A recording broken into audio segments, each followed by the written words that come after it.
Miami, in which 15 people had been killed and hundreds injured. Some of the injured in a very bad way. One man had an ear cut off and his tongue cut out. It seems that at first black people attacked whites, and then whites attacked blacks.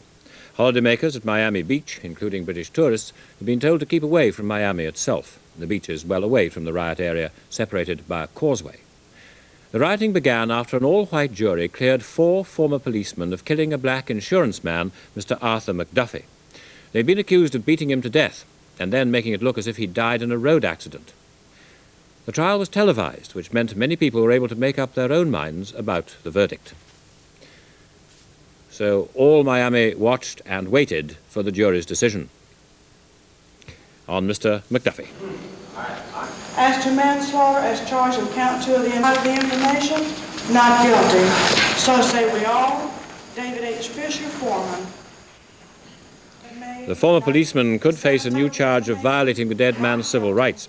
His mother was appalled and protested in the corridor outside the courtroom.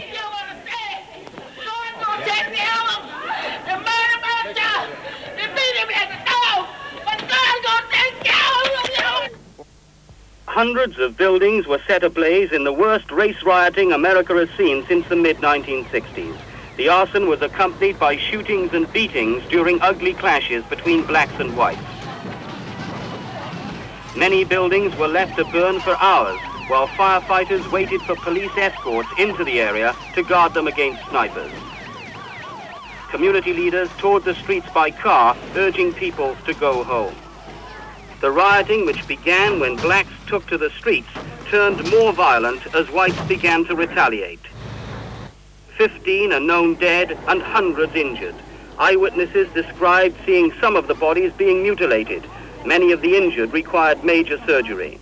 Today, the governor of Florida ordered an additional 2,500 National Guardsmen armed with rifles into the city in an attempt to restore calm and prevent a third night of rioting. Another dawn-to-dusk curfew is expected to be imposed. Norman Reese, News at 10, Washington.